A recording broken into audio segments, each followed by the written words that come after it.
주원희 장로님 우리 대표해서 기도해 주시겠습니다.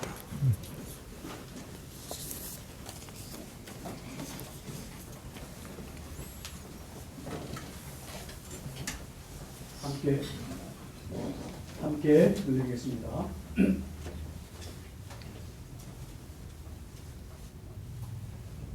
나사렛 예수시란 말을 듣고 소리질러 이르되 다윗의 자손 예수여 나를 불쌍히 여기소서 하거늘 많은 사람이 꾸짖어 잠잠하라 하되 그가 더욱 크게 소리질러 이르되 다윗의 자손 예수여 나를 불쌍히 여기소서 하는지라.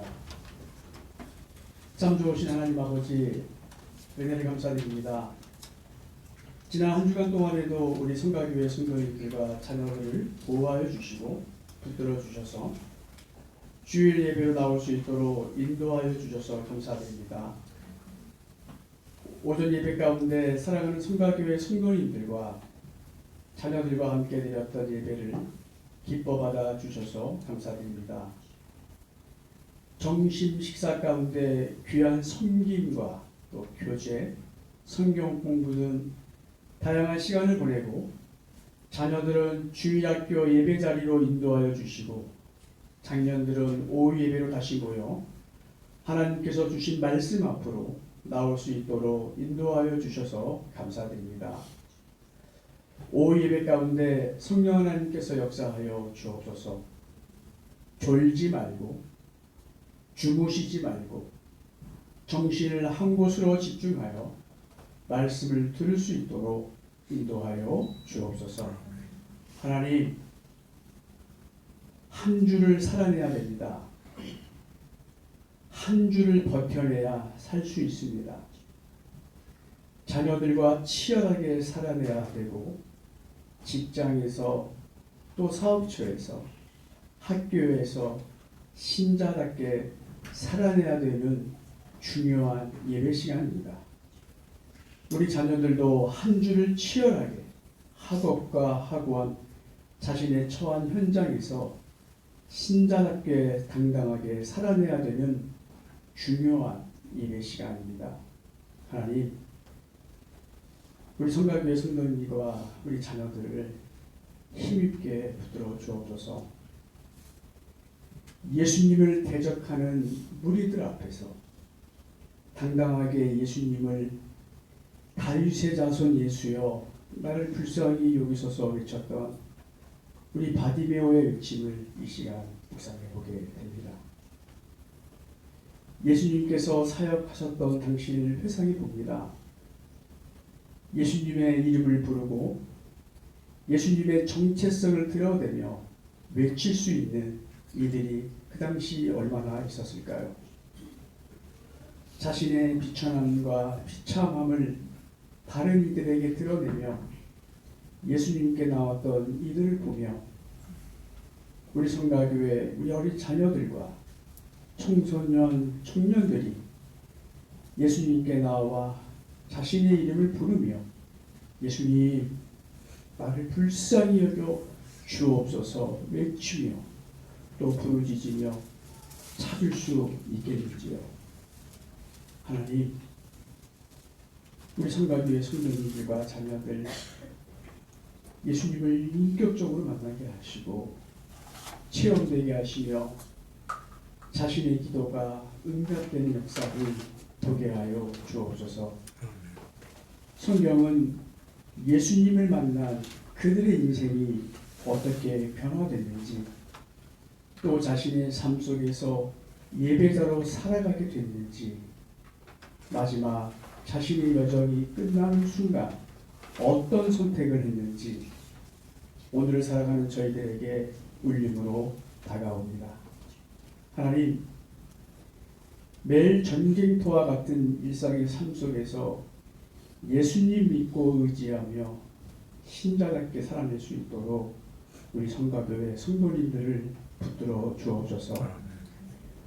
우리의 삶 속에서 성가교회 성도님들과 자녀들이 예수님 때문에 저 친구는 교회를 다니는구나, 크리스찬이구나, 예수쟁이야 하는 소리를 들을 수 있도록 우리의 삶 속에서 신자답게 살아낼 수 있도록 인도하여 주옵소서.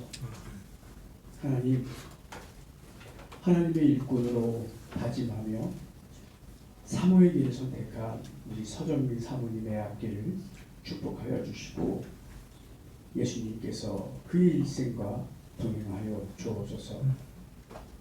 따뜻한 봄날 4월이 오는 주일 오후 예배 가운데 성령 하나님께 기도합니다. 하나님, 큰 산불 피해로 인해 고통 가운데 있는 우리 분들과 화재 현장에서 화마와 싸우는 분들을 기억하여 주옵소서. 하나님, 큰 비를 내려 주옵소서. 하나님, 큰 비를 내려 주옵소서. 빠른 회복을 위해서 헌신하시는 분들과 이 나라, 이 민족을 구원하여 주옵소서. 부활이요 생명 되신 예수님의 이름으로 기도드렸습니다. 아멘.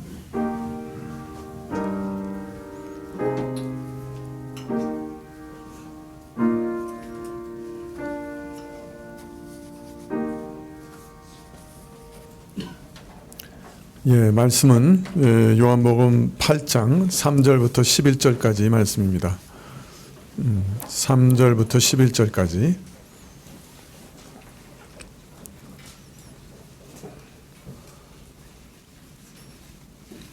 예. 요한복음 8장 3절부터 11절까지. 예, 신약 158쪽인데요. 요한복음 8장 3절부터 11절까지 함께 교독하시죠. 서기관들과 바리새인들이 간음 중에 잡힌 여자를 끌고 와서 가운데 세우고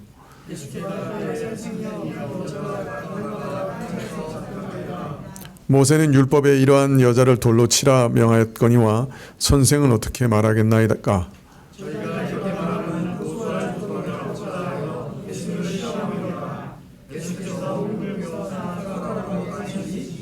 저희가 묻기를 맞이 아니하는지라. 이에 일어나 가라사대 너희 중에 죄 없는 자가 먼저 돌로 치라 하시고 저희가 이 말씀을 듣고 양심의 가책을 받아 어른에서 시작하여 젊은이까지 하나씩 하나씩 나가고 오직 예수와 그 가운데 섰는 여자만 남았더라.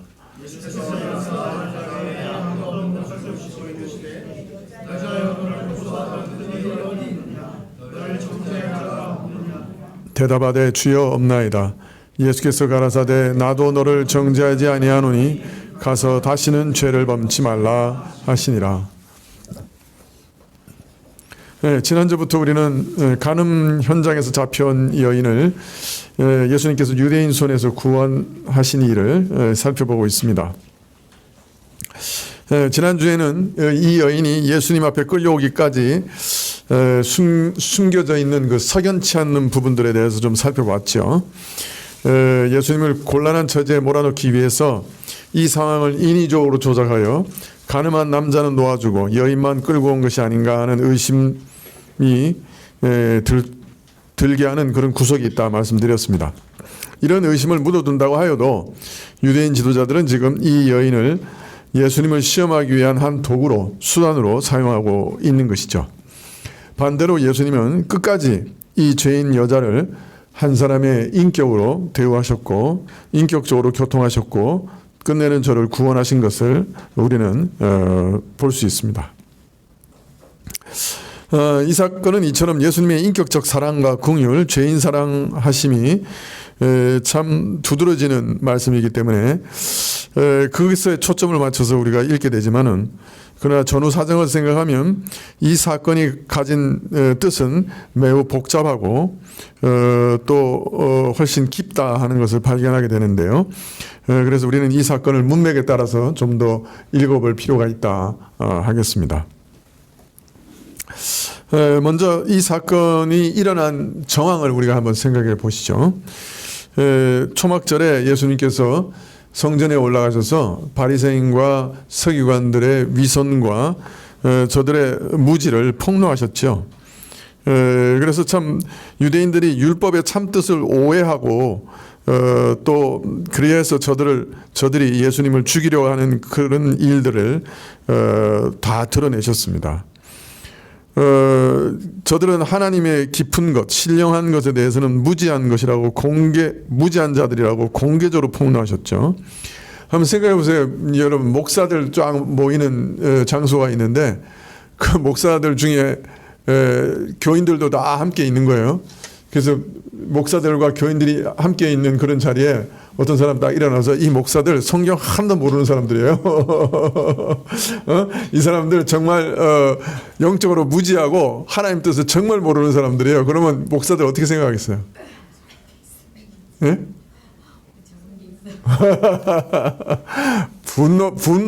분내겠죠.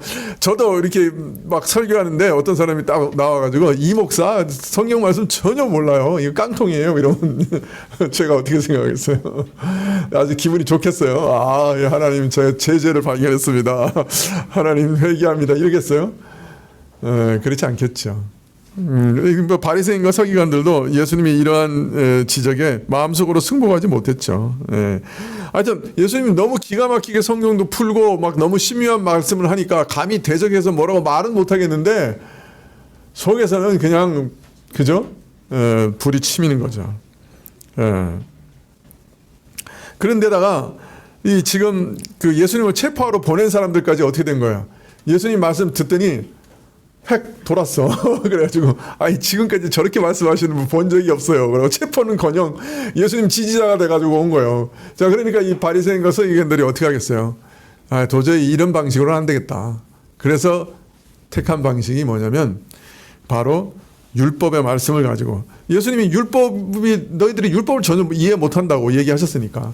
그러나 우리가 이해 못하는 게 아니고 예수라는 저 사람이 율법을 지금 오해하고 율법을 거스리는 자다 하는 것을 딱 드러내서 부정하는 자라고 하는 것을 딱 드러내서 예수님을 오히려 함정에 빠뜨려야 되겠다.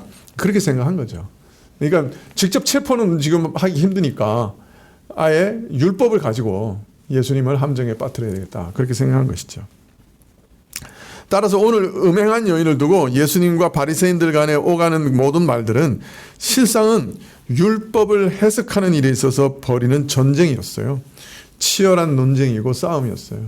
그래서 사실은 오늘 말씀은 율법을 도대체 어떻게 이해해야 되는가 하는 것을 드러내시는 말씀이고, 이것이 그러니까 바리새인들과 예수님 사이에 율법에 대한 이해가 얼마나 다른가 하는 것을 보여주는 하나의 예인 거죠.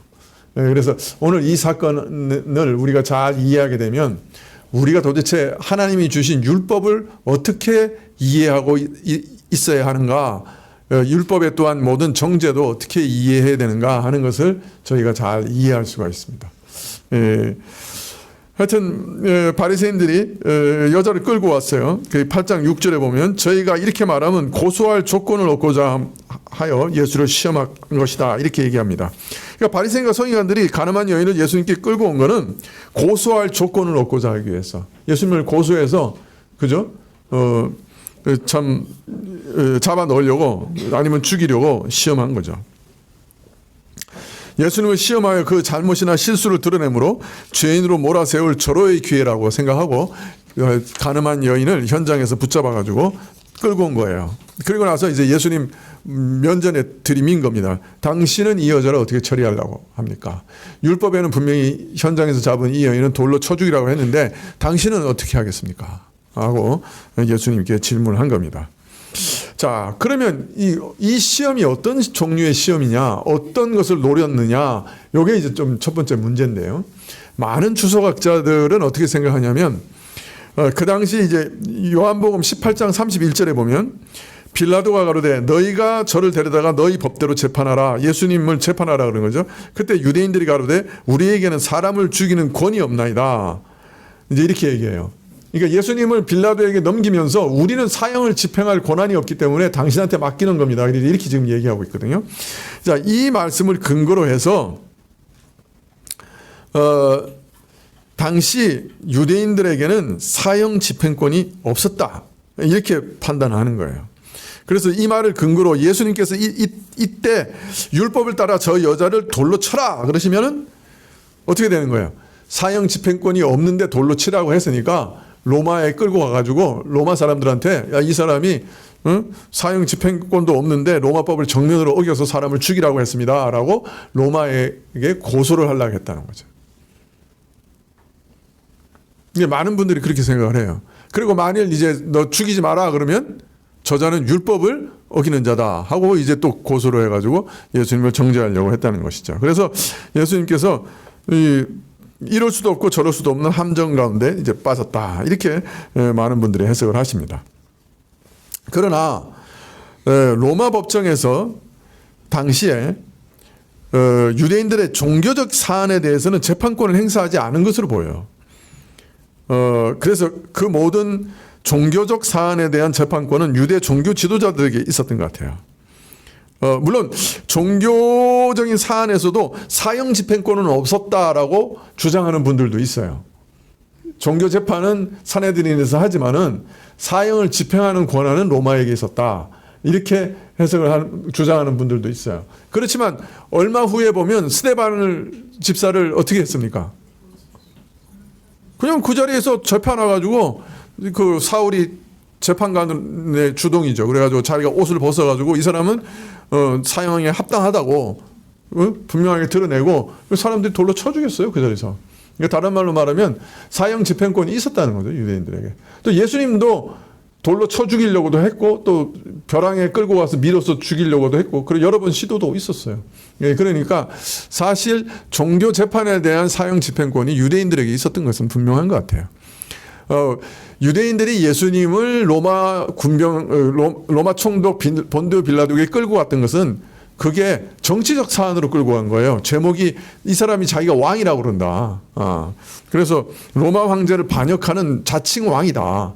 그래서 예수님을 로마 사람들의 손에 붙인 거죠. 그렇게 왜 붙였느냐? 십자가형에 죽이려고요. 그러니까 율법에 보면 나무에 달려 죽은 사람은 하나님의 저주를 받아 죽은 자라고 했으니까 아예 하나님의 저주를 받아 죽은 자로서 만들어서 그 이후에 모든 신봉자들도 그 예수님을 따르는 자들도 완전히 포기하게 만들려고 예수님을 십자가에 못 박으려고 했던 것이죠. 그리고 자기들은 그 핏값을 그죠? 로마인들에게 떠넘기려고 했던 거예요.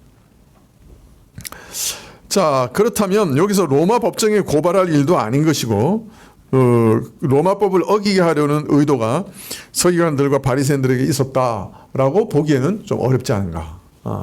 그러면 왜 예수님을 끌고 왔느냐. 그것은 아마도 평소에 예수님의 행적을 가만히 보니까 이 여인을 결코 돌로 쳐 죽이라고 말할 것 같지가 않은 거예요. 예수님께서 지금까지 행해오신 일들을 가만히 살펴보면 율법의 엄격한 규정에 대해서는 별로 관심이 없는 것처럼 보여요. 손을 씻고 옷을 빨고 잔과 주발을 씻는 등의 정결 규례에는 전혀 구애를 받지 않는 것 같아요. 심지어 안식일에도 별로 관심이 없어요. 안식일 규례에 대해서도. 그러면서도 죄를 용서해 주는 일에 있어서는 매우 관대하고 매우 세심하셨어요. 누군 또 접촉하기를 꺼리는 세리와 창기를 스스럼 없이 찾아가서 만나시고 심지어는 제자로 삼으시고 심지어는 그중에 사도로 삼은 사람도 있어요. 또 병 고치러 온 사람에게 느닷없이 병만 고치는 게 아니고 내 죄가 사함을 받았다 막 이렇게 얘기도 하시고 그러니까 죄인에 대해서는 한없이 관대하시고 의인이 아니라 죄인을 구원하러 위해서 오셨다 그러고 또 죄를 범한 어떤 죄든지 용서하기를 기뻐하시는 분인 반면에 율법의 엄격함에 대해서는 한없이 무르고 무관심해 보였던 거예요. 그런 만큼 율법의 규정에 따라 돌로 쳐 죽임을 당해야 하는 이런 예에 대해서 물어보면 분명히 율법의 엄격한 규정에 어긋난 일을 권할 것이다 라고 예상했던 것이죠. 그래서 그럴 경우에는 율법의 조항을 빌려서 예수님을 처단할 수 있을 것이다 라고 생각한 것 같아요. 이처럼 서기관과 바리새인들은 예수님께서 모세의 법 규정을 분명히 부인하실 것이라고 믿었기 때문에 그것을 직접 확인하고 그것을 증거 삼아 이제 예수님을 정죄하려고 했던 것이죠. 죄인의 죄를 사해 오시고 용서해 오신 그 예수님의 행동이나 가르침대로라고 하면 이 여인을 돌로 쳐 죽이라고는 말하지 않을 것 같아. 그러한 당신의 가르침과 행동은 사실은 지금까지의 행동으로 봐서는 분명 이 여인을 어떤 방식으로든 놓아주라고 할 것이 틀림없어. 그러니 당신은 이제 이 여인에 대해서 어떻게 말하겠소? 라고 칼날을 숨긴 질문을 하고 있는 것이죠. 자, 율법에는 분명히 가늠한 여인을 돌로 쳐 죽이라고 했다. 만일 이와 다르게 얘기한다면 당신은 율법을 부정하는 자고 그것으로 인해서 당신은 죽음을 당할 수밖에 없다. 이런 뜻일 수도 있는 것이죠. 모르겠습니다. 저는 여기 더해서 좀 다른 생각도 있는데요. 뭐 다른 주석가들이 이런 얘기 하신 분들이 제가 거의 없어서 나중에 보면 예수님께서 이제 그 예루살렘에 입성하신 다음에 뭐라고 얘기하시냐면 세리와 창기가 너희 바리새인들보다 먼저 하나님 나라에 들어갈 것이다. 이렇게 얘기하세요. 근데 그게 아마 꼭 예루살렘에 입성한 이후에만 이런 말씀을 하시지는 않았을 가능성이 높죠. 오히려 바리새인과 세리가 하나님 나라에 먼저 들어갈 거다 이런 얘기들을 이전에도 하셨을 가능성이 상당히 있죠. 그러면 이제 바리새인이 지금 이 여인을 끌고 오면서 어떤 생각을 지금 하고 왔을까요? 어떤 지금 도전을 하고 있는 걸까요? 예수 선생이요, 당신이 말한 그 창기와 같은 이 여인이 어떻게 하나님 나라에 먼저 들어가는가 좀 보여주시오. 당신이 지금 세리와 창기가 먼저 하나님 나라에 너희보다 먼저 들어갈 거라고 얘기하는데 그거 한번 우리한테 보여주시기 바라오. 이런 의미로 데리고 왔을 가능성도 상당히 있지 않을까 저는 생각합니다. 얼마나 기분 나쁘겠어요, 그 소리가. 바리새인과 서기관들 앞에서 정말 천국에 들어가려고 그냥 일주일에 이틀씩 금식하고 그냥 소득의 11조는 그냥 쩐까지 계산하고 양념까지 계산해서 바치고, 그죠? 그렇게 경건하게 살고자 하고 애쓰는 사람들인데 그 사람들이 맨날 욕하는 바리새인과 세리와 창기들이 니들보다 먼저 천국에 들어갈 거야. 그 얘기 들을 때 그 바리새인과 서기관들이 마음이 어땠을까요?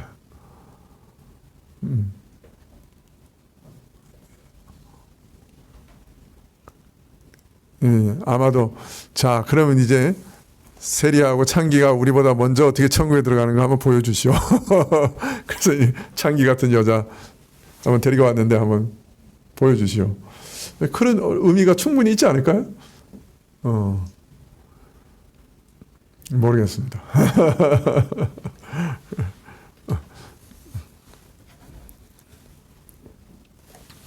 자, 그런데 이들의 그 질문에 대한 예수님의 반응이 참 묘했어요. 8장 6절 하반절에 보면 예수님께서 몸을 굽히사 손가락으로 땅에 쓰시니 무언가를 쓰셨어요. 자, 근데 문제는 요한이 쓰셨으니 그런 다음에 뭐를 쓰셨어라고 써줬으면 좋았을 텐데, 요한이 그 뭐라고 썼는지는 얘기를 안 해주는 거예요. 그러니까 여기서 별의별 생각이 다 별의별 주석가들의 생각이 정말 너무너무 많아가지고 어떻게 다 소개할 수 없을 정도로. 자, 그럼 먼저 뭘 쓰시냐는 거는 이제 다음에 좀 생각해보고, 왜 쓰셨을까요? 왜 대답을 안 하시고 땅바닥에다가 글을 쓰셨을까요?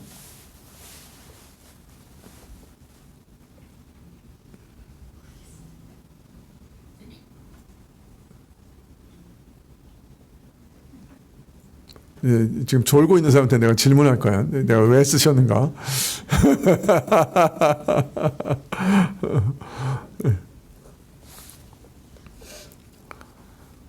네. 우리나라에 아주 유명한 목사님 한 분, 아주 누구 그러면 다 아는 목사님인데, 그분이 그 설교에서 이렇게 얘기했어요. 예수님은 정말 사람의 심리학에 대해서는 기가 막히게 잘 아시는 분이다. 지금 이렇게 막 흥분한 사람들을 가라앉히기 위해 가지고는 이 땅바닥에 글 쓰는 게 최고야. 그 막 혈기왕성해서 막 사람을 죽이려고 하는데 대답을 하는 걸 막 기대하고 있잖아요. 그러면 그냥 대답을 하면 막 열전이 일어날 거 아니에요. 그러니까 예수님 대답을 안 하시고 일부러 땅에다 탁 쓰셨다는 거예요. 그 사람들이 막 흥분했다가도 뭘 쓰시지? 하고 보는 바람에 어떻게 흥분이 좀 가라앉았을 거다. 그래서 일부러 흥분을 가라앉히시기 위해서 쓰셨다. 예, 아주 유명한 설교가가 그렇게 설교를 했어요. 또 어떤 사람들은 지금 예수님께서 여자를 고소하는 이 사건에는 전혀 난 관심 없어. 니들 이 뭐 끌고 와가지고 뭐라 그러는 거 난 별 관심이 없어. 라는 표시로 땅에다 쓰셨다는 거예요. 뭐를. 네. 또 더 나쁜 사람들은 뭐라 그러냐면 예수님께서 뭘 말해야 할지 몰라가지고 시간을 벌기 위해 가지고 뭔가를 낙서를 했다는 거예요. 시간 벌기 위해서.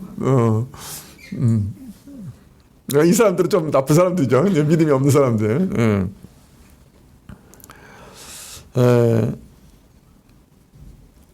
자, 왜 쓰셨을까요? 왜 글을 쓰셨을까요?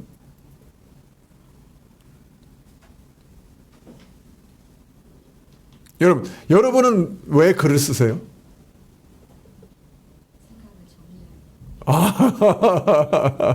그거는 혼자 있을 때 일기 쓰실 때 그러고요. 누가 다른 사람이 쳐다보고 있는데 뭘 글을 썼어요. 그럼 왜 쓰셨을까요? 읽으라고 쓰셨죠. 읽으라고 쓰셨다는 말은 메시지를 전달하고 싶으셨다는 거겠죠. 예. 아마 틀림없이 예수님께서 어떤 메시지를 전달하고 싶으셨겠죠. 왜 쓰셨느냐? 메시지를 전달하기 위해 쓰셨다라고 보는 것이 아마 타당한 대답일 겁니다. 그죠? 뭔가 메시지를 전달하려고 했었어요. 그리고 흥분을 가라앉히고 전달하고자 하는 메시지를 주목할 수 있도록 글을 쓰신 것이다. 이렇게 말할 수 있겠죠. 자, 그러면 뭘 쓰셨을까요?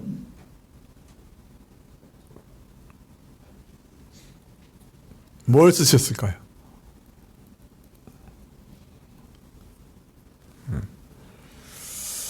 많은 추측들이 있는데요.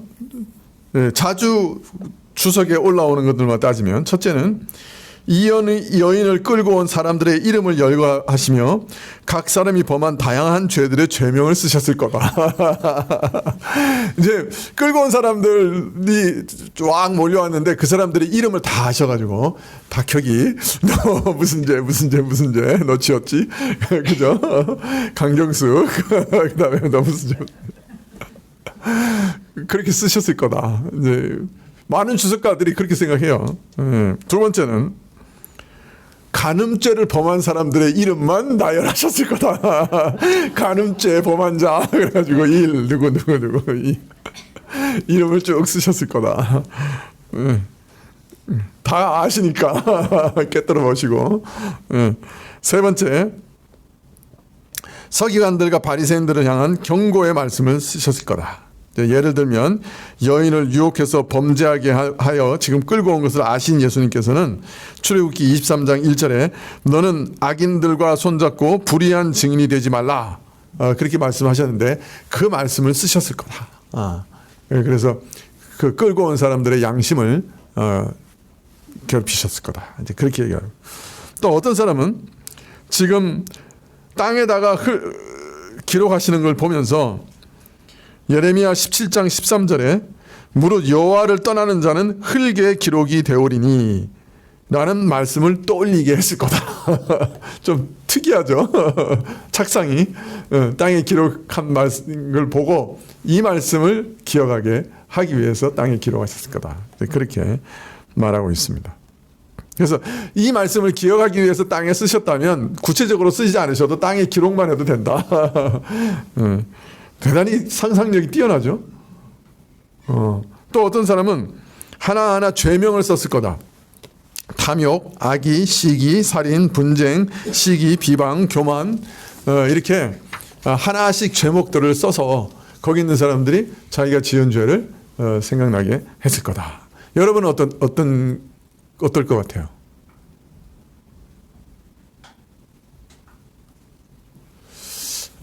저는 생각하기에 십계명을 쓰신 것 같아요. 땅에다가. 왜 그렇게 생각하냐면 예수님께서 손가락으로 땅바닥에 글을 쓰신 이 행동이 하나님께서 십계명을 손가락으로 써서 이스라엘에게 주신 일을 떠올리게 하기 때문에 그렇습니다. 하나님께서 영이시라서 뭐 손가락이 없으셔요. 몸 없으셔요.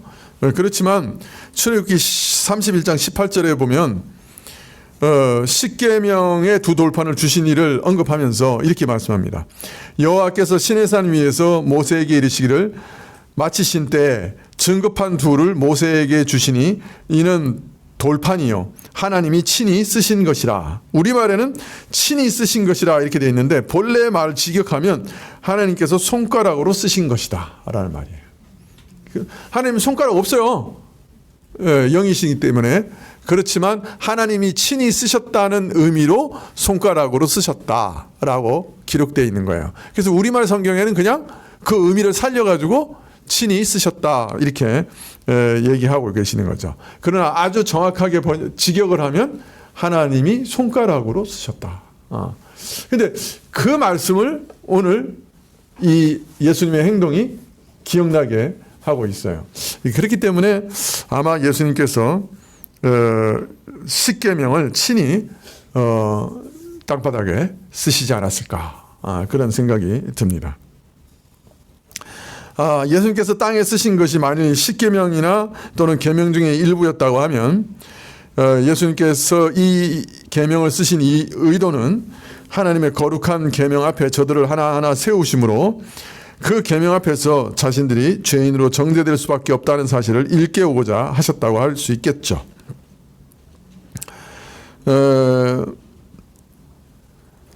더하여 계명을 어긴 여인을 앞에 두고 죽여야 한다고 외치는 그 사람들 앞에 거룩한 계명을 하나하나 적으시면서 하나님께서 이스라엘에게 이런 계명을 주신 뜻과 목적이 무엇이었는가 하는 것을 또 한 번 생각해 보게 하려 하신 것으로 여겨집니다.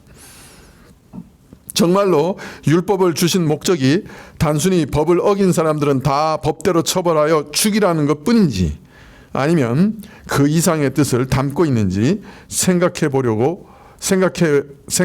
보게 하려고 이 일을 하신 것이 아닌가 짐작이 됩니다.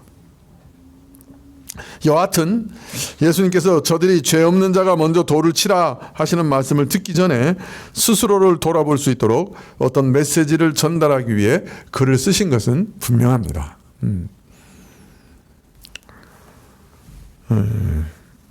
자, 그런데 신기하죠? 그죠? 이런 과정에 사람들이 하나하나, 그죠? 돌을 놓고 떠났다고 하는 것 자체가 참 신기한 일이라고 할 수 있겠죠.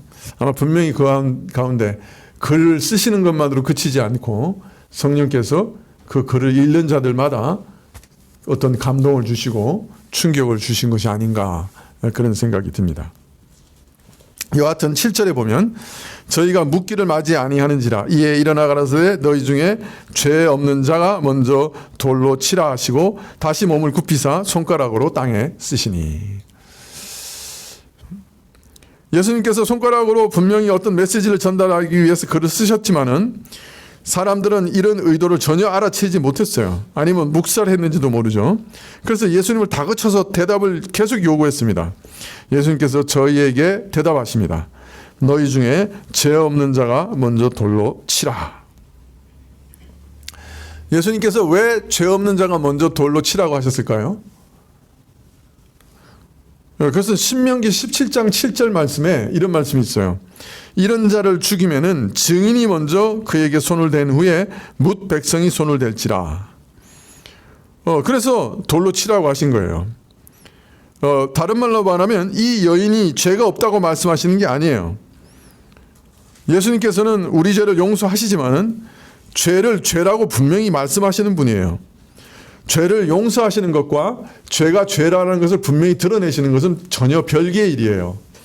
예수님께서는 분명히 이 여인이 죄인이라고 하는 것을 말씀하고 계시는 거예요. 그 여인의 죄는 돌로 쳐 죽일 정도로 무서운 죄라는 것을 인정하신 거예요. 또 더구나 모세의 율법이 틀렸다고도 말씀하지 않으신 거예요. 모세의 율법이 분명히 옳다고 말씀하신 거예요. 모세의 율법을 따라서 저 여인은 돌로 쳐 죽임을 당해야 마땅하다고, 그런 죄인이라고, 그 죄는 그렇게 무서운 거라고 분명히 지금 말씀하고 계시는 거예요. 자, 그러니까 여인이 죄인이 아니라고 말한 것 아니에요. 그죠? 여인이 반드시 죽임을 당해야 될 무서운 죄인이라고 말씀하고 계시는 거예요. 그리고 율법이 틀렸다고 말씀하시는 거 아니에요. 율법은 분명히 옳고 바른 거예요. 그래서 돌로 치라고 하셨어요. 그런데 여기 하나 붙은 게 있어요. 뭐라고요? 원래 목격한 증인부터 돌을 들어 쳐 죽여야 되는데 예수님께서 다만 너희 중에 죄 없는 자가 먼저 돌로 치라, 그렇게 말씀하신 거예요. 그리고 나서 다시 손가락으로 땅에 쓰셨어요.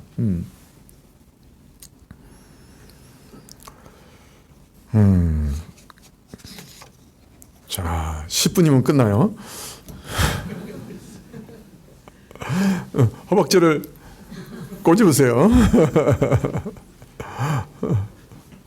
네, 잠깐 팔 좀 핍시다. 와, 이렇게 한번 하십시다. 예.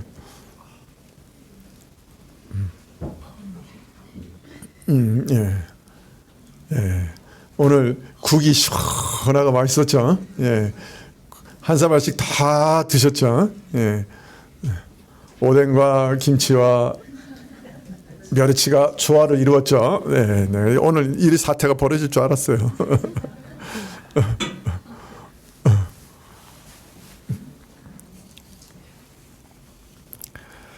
네, 여러분 이 말씀을 한번 생각해 보세요. 죄 없는 자가 먼저 돌을 들어 치라. 이것은 단순히 사람들의 심중에 죄의식을 이렇게 일으켜서 부끄럽게 만들어서 사람들로 다 물러가게 함으로써 어떤 이런 난처한 질문을 피하고자 하신 말씀은 아니에요. 오히려 너희 중에 죄 없는 자가 먼저 돌로 치라 말씀하신 것은 한마디로 바꾸어 얘기하면 너희가 다 죄인이라.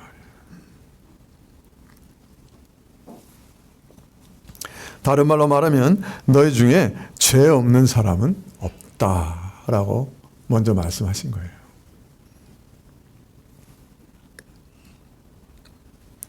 너희뿐만 아니라 모든 사람이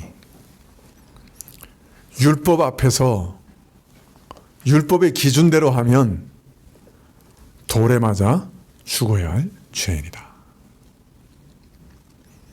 여러분, 간음만 해도 예수님께서 십계명에 간음하지 말라라고 하는 말씀은 무슨 뜻이라고 그랬어요? 마음에서 여인을 보고 음란한 욕심을, 음란한 생각을 하는 사람은 다 간음했다. 간음했다. 사람은 육체적으로 실제로 간음해야 간음죄를 물을 수 있어요. 그렇지만 하나님은 뭘 보고 계세요? 사람의 마음과 동기를 보세요. 마음속에서 여인을 보고 음란한 생각을 품은 사람은 이미 간음했다. 그러면 마음속에서 간음한 죄나 실제로 간음한 죄나 하나님 앞에서는 동일한 간음한 죄야. 그러면 간음한 사람이나 마음속으로 간음한 사람이나 돌로 맞아야 되는 것은 똑같아요? 틀려요? 그죠? 다 그러니까 간음죄. 남자들 지하철 타고 5분 내에 지옥 갈 수 있습니다. 5분 내에 돌 맞아 죽을 수 있습니다. 믿으십니까? 제가 우리 교단에 몇 번 말했죠. 저 송파에서 그 사역하시는 아주 진짜 우리 교단에서 성자라고 얘기하시는 분이 계신데, 이분하고 몇 번 이렇게 지하철을 탔는데, 지하철을 타시면 성경을 꺼내서 읽으시는 거예요. 항상. 아니, 내가 너무 탐복스러워가지고, 목사님 어떻게 그렇게 지하철만 타시면 그렇게 성경을 읽으세요? 그랬더니 이 목사님 내가 성경을 안 보면 앞에 있는 예쁜 여자 얼굴을 봅니다. 그래서 제가 성경을 봅니다. 깜짝 놀랐어. 그런 대답이 나올 줄은 꿈에도 몰랐어. 그분이 또 하신 재밌는 말씀이 있어요. 제가 한번은 나이가 이제 많이 드셔서 지금 은퇴하셨는데, 목사님, 이제 여러 번 설교 준비를 하셨으니까 숙달이 잘 되셔서 설교 준비하시는 게 요새는 쉬우시죠? 그랬더니 그 목사님 야, 젊은 사람이 애 낳는 게 쉽냐? 늙은 사람이 애 낳는 게 쉽냐?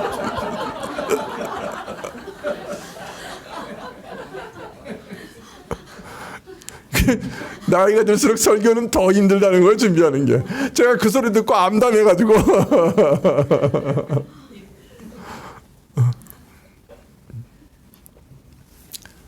이제 좀 깨셨나? 여러분, 너희 중에 죄 없는 자가 돌을 들어 치라 하시는 말씀은 우리가 다 돌을 맞아, 율법의 기준으로 따지면 돌을 맞아 죽어야 하는 죄인이다 하는 사실을 일깨우고자 하시는 말씀입니다.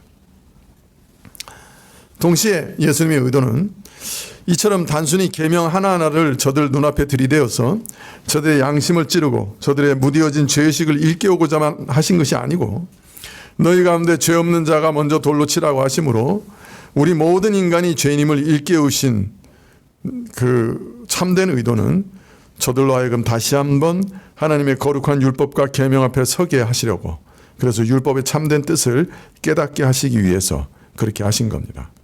한번 생각해 보십시오. 우리가 하나님의 계명 하나만 봐도 우리 소망이 없잖아요. 10계명의 맨 마지막 계명이 뭐예요? 너희가 탐내지 말라 하는 거예요.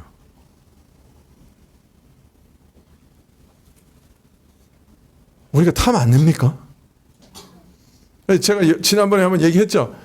버스 정류장에서 버스를 이렇게 올려다 보니까 여자분들이 쫙 버스를 타고 계셨는데, 버스가 쫙 출발하니까 여자분들이 좌양좌 이렇게 얼굴이 다 한꺼번에 도는 거예요. 그래서 아니 저게 왜 저렇게 얼굴을 돌리셔 하고 딱 봤더니 거기 옷가게가 있더라고요. 옷가게 보고 있다가 버스가 출발하니까 그 옷가게 계속 이렇게 쳐다본 거예요. 여자분들이 전부. 그래가지고 이렇게 있다가 우양우 이렇게. 제가 그걸 봤어요. 신촌에서. 진짜로. 여자분들이 한꺼번에 다 우양우 하시더라고. 그 옷가게를 보고 계셔요. 거기 있는 여자분들 중에 그날 지옥으로 가기로 확정된 분이 탐심이라는 거예요. 제 안에는 이상하게 지나가는 차만 보면 여보 저거 좀 사줘 하는 거 보면 다 외제차예요. 한 번도 국산차를 찍은 적이 없어요. 어떻게 그렇게 외제차를 잘 아는지 모르겠어요. 그것도 내가 사줄 수 없다는 걸 너무 잘 알면서 저거 하나 사달라고 사람 부하를 이렇게 긁어요. 탐심은 우상숭배라. 탐심은 우상숭배라.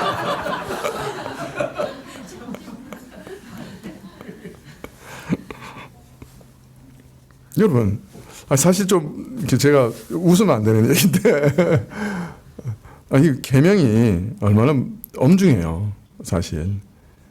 예. 그리고 이런 계명을 이런 죄를 범한 자는 죽어 마땅하다고 가르치는 이 바리새인들의 이해가 결코 틀린 게 아니고 옳은 거죠. 그죠? 이런 율법 앞에서 모든 사람이 죽을 수밖에 없어요. 자, 그런데 예수님 이렇게 율법 앞에서는 모두가 죽을 수밖에 없는 죄인들인데 하나님은 왜 율법을 주신 거죠?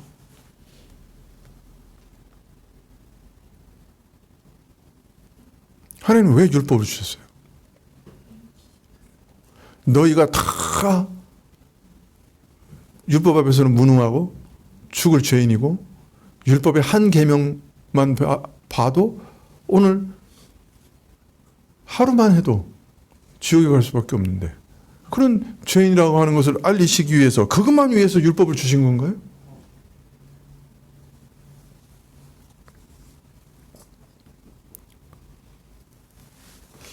죄인의 신분이에요. 이미 죄의 세력에 갇혀 있어요.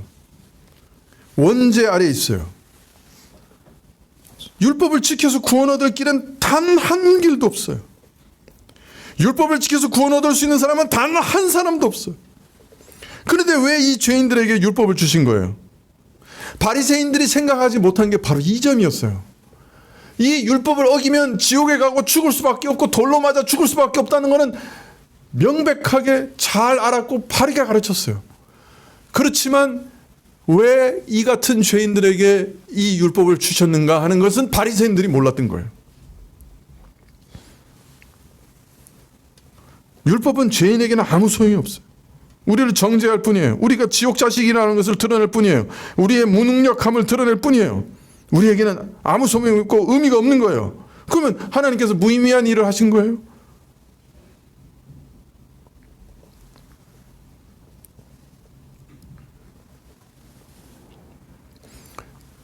율법이 이런 죄인은 끊어내야 된다. 살인, 간음, 거짓말, 탐내는 거 이런 자들은 끊어내야 된다. 그걸 선언하는 것뿐이라고 하면 여러분 이스라엘의 왕 중에 살인죄, 간음죄, 사기죄, 괴울죄 그걸 한 번에 저지른 사람이 있었어요. 누구죠? 다윗이었습니다. 다윗 살인했죠. 바세바 남편 우리아를 그죠? 그것도 괴계를 통해서 술수를 통해서 그냥 우발적으로 죽인 게 아니고 모살했어요. 괴계에서 모략 가운데 살인했어요. 아주 잔인하게. 그리고 그 바세바를 막 간음을 했어요. 사기, 괴울, 온갖 흉악한 죄악을 한꺼번에 범했어요. 자, 그러면 율법에 따르면 다윗은 어떻게 해야 돼요? 네? 죽여야죠. 나단 선지자가 와서 네가 바로 그 죄인이야 라고 말했을 때 다윗이 뭐라 그랬어요? 내가 그 죄를 범한 죄인입니다. 그랬잖아. 시인했어 지가. 그러면 죽여야지. 왜 안 죽인 거예요? 왜 안 죽인 거예요? 왕이라서 특별히 봐주신 거지?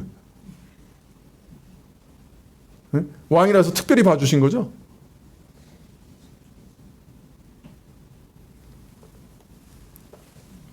사실 그가 내가 회개합니다라고 얘기했어도 죽어야지. 율법을 따르면. 그가 용서를 받은 것은 설명할 길이 없어요.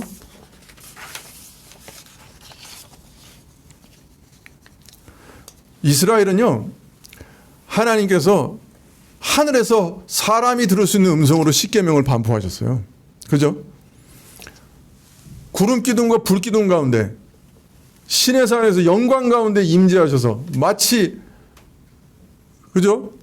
용광로 같이 온 산이 다 불타오르는 가운데 하나님께서 사람의 음성으로 십계명을 선포하셨어요. 십계명의 첫 번째가 뭐예요? 하나님 외에 다른 신을 섬기지 말고. 두 번째 우상을 섬기지 말고 형상으로 만들지 말고. 그런데 그거 딱 끝나자마자 모세가 시내 산에서 십계명의 돌판을 받으려고 40일 동안 올라갔을 때 이스라엘이 무슨 짓 했어요? 금송아지 만들었어요. 그 죄면 이스라엘 다 죽어야죠. 십계명 1, 2계명 제일 중요한 계명을 바로 어겼는데 그것도 하나님께서 바로 음성으로 선포하신 지 며칠 안 지났는데 그 왜 다 안 죽었어요? 모세가 이 사람들을 다 죽이려고 하시면 차라리 저를 죽이십시오. 하나님께서 능력이 없으셔가지고 광야까지 이끌어낸 다음에 이스라엘 백성 다 죽였다는 소리 들으실랍니까? 중보기도 하니까 살려주셨어요.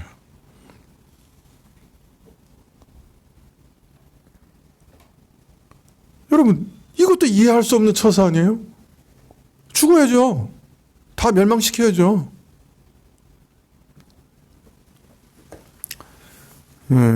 사실 다윗이 간통과 살인죄를 범하고서도 처형당하지 않고 살아남은 것은 하나님께서 다윗을 편애했거나 율법을 예외적으로 적용하셨기 때문이 아닙니다. 다윗에게는 율법을 적용하지 않고 죄를 눈감아 주신 것도 아닙니다. 오히려 하나님께서는 다윗을 통해서 율법을 주신 목적을 더 깊이 알리고자 하셨던 겁니다. 율법의 기능과 역할에 대해서 더 깊이 알리기를 원하셨던 겁니다. 이스라엘 백성 다 죽었어야 돼요. 율법을 어겼기 때문에. 그것도 제일 중요한 율법을 어겼기 때문에 금송아지를 만드는 순간 이스라엘은 다 죽었어야 돼요. 그런데 모세의 중보기도를 통해서 살리셨어요. 그것은 율법의 더 깊은 기능을 알리기를 원하셨던 거예요. 율법은 우리의 죄악을 밝히 드러내고 증거하며 우리가 하나님의 무서운 진노와 영원한 죽음의 저주와 심판 아래 있음을 증거하는 것이 사실입니다. 그러나 그 증거의 목적은 그 자체로 그들을 죽이고자 하시는 것이 아니에요. 오히려 이 사실을 증거함으로 우리가 은혜가 필요하다는 것을, 하나님의 긍휼이 아니면 내게 소망이 없다는 것을 가르치고자 하셨던 겁니다. 절망 중에도 나를 위해 죽으실 예수님을 바라보도록 율법을 주신 거예요. 우리 죄인에게 그 죄의 짐을 대신 지시는 그리스도가 필요하다는 사실을 증거하기 위해서 율법을 주신 거예요. 계명을 범한 즉 반드시 죽으리라 하신 하나님께서 왜 동일한 율법 체계 안에 이스라엘의 죄를 대신 지고 죽는 양의 죽음을 통해, 소와 양의 죽음을 통해 죄사함의 은혜를 왜 가르치셨습니까? 율법 체계 안에 용서의 체계가 이미 들어와 있습니다. 그 뜻은 율법은 죄악을 지적함으로 오히려 우리를 그리스도에게로 인도하는 선생님이시고, 그리고 소망 없는 죄인에게, 율법의 기준을 따라서는 죽을 수밖에 없는 죄인에게 이제 하나님께서 새로운 산길, 예수 그리스도의 속죄의 은혜를 마련하셨다는 것을 알게 하시고 그 속죄의 은혜를 덧입게 하시기 위해 율법을 주셨습니다. 그래서 예수님을 믿고 회개하는 모든 자를 용서해 주셨던 겁니다. 그 대표적인 예가 다윗이고 대표적인 예가 시내산의 이스라엘입니다. 자, 그러면 한번 생각해 보세요. 이스라엘 중에 간음했어. 이 예로 간음했는데 안 걸렸어. 그런 사람들은 어떻게 죄를 처리가 돼? 일단 죄를 깨달은 사람이 번제를 드리고 속죄제를 드려서 회개할 수 있죠. 그죠? 또 아니면 1년에 한 번 속죄제를 드릴 때, 대속죄일 날, 온 이스라엘의 죄를 위해 속죄할 때 같이 기도할 수 있죠. 예. 그러면 용서받죠. 예. 자, 그런데 현장에서 잡혀왔어. 그래서 이제 돌로 쳐 죽임을 당하게 됐어. 그때 이 사람이 자기 죄를 깨닫고 회개하면 어떻게 될까? 돌에 맞아 죽으면서 그 영혼은 구원을 얻겠죠. 천국에 가겠죠. 만일 그때 나단 선지자와 같은 대단한 선지자가 있어서 이 사람이 지금 중심으로 회개했으니까 이 사람을 놓아주시오 그러면 어떻게 될까? 네? 노임을 받죠. 무슨 말인지 이해가 되세요?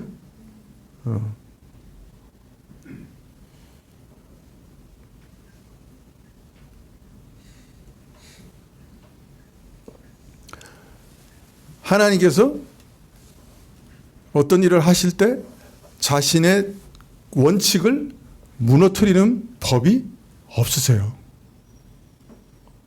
다윗은 예외 조항이 아니고 율법을 눈 감아 주신 게 아니에요. 율법대로라면 죽어야 돼요. 그러나 다윗이 회개했을 때 앞으로 오실 그리스도의 은혜로 저를 용서해 주셨던 거예요. 앞으로 우리 모든 죄인을 율법의 정죄 아래서 구원하여 그리스도의 속죄의 은혜로 구원하실 일을 모형처럼 보여주신 것이에요.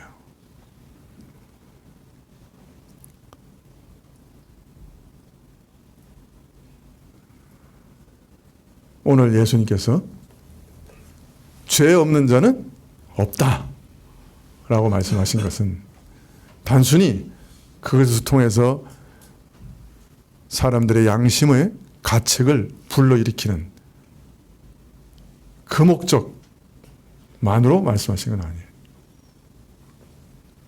우리 모두가 죄인이지만은 그래서 우리 모두가 돌로 쳐 죽임을 당해야 되는 그런 무서운 죄인이지만은 예수님 안에는 참 소망이 있다 하는 것을 또한 알리시는 것이 율법의 근본 정신인 것을 말씀하고 계시는 것이죠.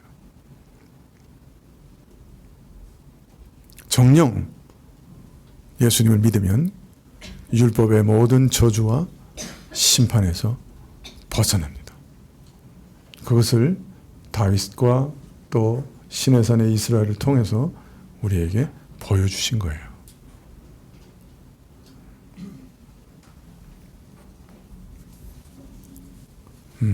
이것이 우리에게 아주 분명해야 돼요. 이 사실이 우리 마음속에 아주 분명해야 돼요. 오늘 조금 복잡한 말씀을 드렸는데 이해가 되셨는지 모르겠어요. 이 율법 체계가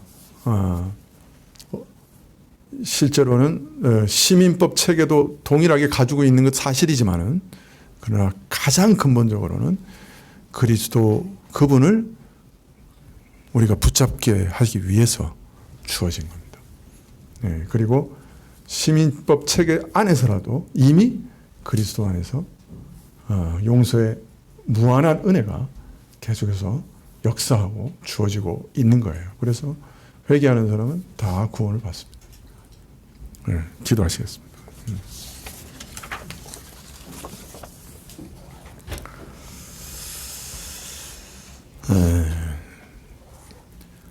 참 예수님께서 우리의 유일한 소망이신,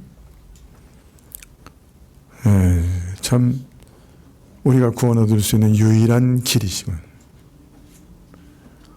예수님만이 우리에게 생명을 가져주시는 유일한 분이시라. 예수님만이 길이요 진리요 생명이십니다. 우리에게는 다른 소망이 없습니다. 그러나 예수님을 믿는 그 순간에 우리는 율법의 모든 저주와 심판에서 완전하게 자유케 되고 예수님 안에서 완전한 용서의 은혜를 누리게 하신 것을 저희가 참 심령 깊이 깨닫고 경험하고 누릴 수 있도록 또한 도와주십시오. 길이요 진리요 생명이신 예수님 안에서 완전한 자유를, 죄로부터 심판으로부터 하나님의 저주로부터 완전한 자유를 우리가 얻었음을 확신하게 해 주십시오. 예수님의 이름으로 기도합나이다. 아멘. 하늘에 계신 우리 아버지시여, 이름이 거룩히 여김을 받으시오며 나라의 임하옵시며 뜻이 하늘에서 이룬 것 같이 땅에서도 이루어지이다. 오늘날 우리에게 일용할 양식을 주옵시고 우리가 우리에게 죄 지은 자를 사하여 준 것 같이 우리의 죄를 사하여 주옵시고 우리를 시험에 들게 하지 마옵시고 다만 악에서 구하옵소서. 내게 나라와 권세와 영광이 아버지께 영원히 있사옵나이다. 아멘.